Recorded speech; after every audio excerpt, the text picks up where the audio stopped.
നന്ദഗോവിന്ദൻ ഭജൻസ് ഒരു ക്രിസ്തീയ ഭക്തിഗാനം ഭജനയായി ആലപിച്ചപ്പോൾ കുരു പൊട്ടിയ സംഘികൾക്ക് മുന്നിലേക്ക് ജോൺ ബ്രിട്ടാസ് ഒരു റീൽസ് പങ്കുവച്ചിട്ടുണ്ട്.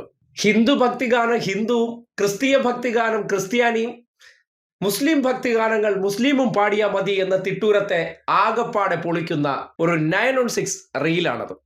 അതായത് സംഘികൾക്ക് കണ്ട് കണ്ട് കുരു പൊട്ടാനും. നന്ദഗോവിന്ദൻ ഭജൻസ് മാത്രമല്ല, എല്ലാ ഭക്തിഗാനങ്ങളും എല്ലാ മതസ്ഥരും പാടുമെന്നതിന്റെ ശക്തമായിട്ടുള്ള സന്ദേശമാണ് ആ റീൽ. ഇതേ നോക്കിയേ.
വസുദേവാത്മജൻ പുലർക്കാലേ പാടി കുഴലൂതി ചിരുചീലേ എന്നു കിലുങ്ങും കാഞ്ചന ചിലമ്പിട്ടോടി വാക്കണി കാണാൻ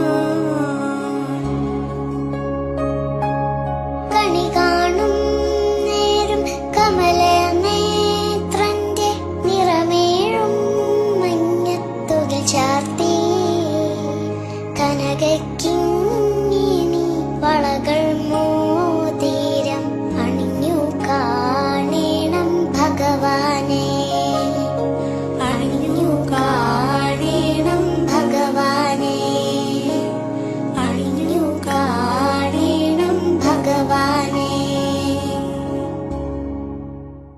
മാണിക്യമലരായി പൂവി മഹതിയാം ഖദീജബീവി മക്കയെന്ന പുണ്യനാട്ടിൽ വിലസിടുന്ന കണ്ടല്ലോ, സംഘികളുടെ പല വർഗീയ പ്രചരണങ്ങൾക്കെതിരെയും പ്രതികരിക്കാൻ ആരെയേ ഉള്ളൂ? ഈ നാട്ടിൽ ഇടതുപക്ഷത്തിന്റെ ശബ്ദങ്ങളേ ഉള്ളൂ. അതുകൊണ്ടാണ് നന്ദഗോവിന്ദൻ ഭജൻസ് RSSകാർ വലിയ ആഘോഷപൂർവ്വം കൊണ്ടാടിയെങ്കിലും അവരുടെ പാതയിൽ നിന്ന് ജസ്റ്റ് ഒന്ന് വ്യതിചലിച്ചപ്പോൾ വളഞ്ഞിട്ട് ആക്രമിക്കുന്ന അവസ്ഥയിൽ അവരെ പിന്തുണയ്ക്കാൻ ഇടതുപക്ഷത്തിന്റെ ശബ്ദം ഉറക്കെ മുഴങ്ങുന്നത്. അവർ പാടിയ ക്രിസ്തീയ ഭക്തിഗാനം ഈ നാട്ടിലെ സംഗീത ആസ്വാദകരായിട്ടുള്ള ഒരു മനുഷ്യരുടെയും കുരുപൊട്ടിച്ചില്ലെങ്കിലും RSSകാർക്ക് വല്ലാത്ത തിളപ്പുണ്ടാക്കിയിട്ടുണ്ട്. കുരുപൊട്ടി ഒലിച്ചുകൊണ്ട് നന്ദഗോവിന്ദൻ ഭജൻസ് ചെയ്തത് എന്തോ മഹാ അപരാധമാണെന്ന് പറയുമ്പോൾ എല്ലാത്തരം ഗാനങ്ങളും എല്ലാ മതസ്ഥരും ഇവിടെ ആലപിക്കുമെന്നുള്ള ശക്തമായിട്ടുള്ള സന്ദേശമാണ് ജോൺ ബ്രിട്ടാസ് തന്റെ ഫേസ്ബുക്ക് കുറിപ്പിലൂടെ പങ്കുവച്ചിരിക്കുന്നത്. ഇതിനോടൊപ്പം ഒരു വാചകവും അദ്ദേഹം കുറിച്ചിട്ടുണ്ട്. ഇതായിരിക്കണം കേരളം, ഇതായിരിക്കണം കേരളം. ഇതാണ് ബ്രിട്ടാസിന്റെ വാചകങ്ങൾ. കേരളത്തിൽ മതേതരത്വം എന്ന വാക്ക് പറയാറുണ്ടെങ്കിലും ഇത്തരം വിഷയങ്ങൾ ഫീൽഡിൽ ഉണ്ടായിക്കഴിഞ്ഞാൽ ഉടനടി നാവ് ഉപ്പിലിട്ട് വയ്ക്കുന്ന കോൺഗ്രസ്സുകാരെ പോലെ അല്ല ഇടതുപക്ഷത്തുള്ളവർ. നന്ദഗോവിന്ദൻ ഭജൻസും സംഘപരിവാറുകാർ ആക്രമിക്കപ്പെട്ടാൽ അവർക്ക് വേണ്ടിയും ശബ്ദമാകും.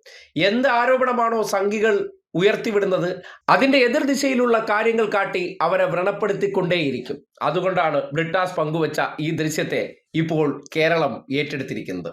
നന്ദഗോവിന്ദൻ ഭജൻസിനെ വേട്ടയാടുന്ന സംഘികൾക്കുള്ള അതിമനോഹരമായിട്ടുള്ള മറുപടി എന്ന് തന്നെ പറയേണ്ടി വരികയാണ്.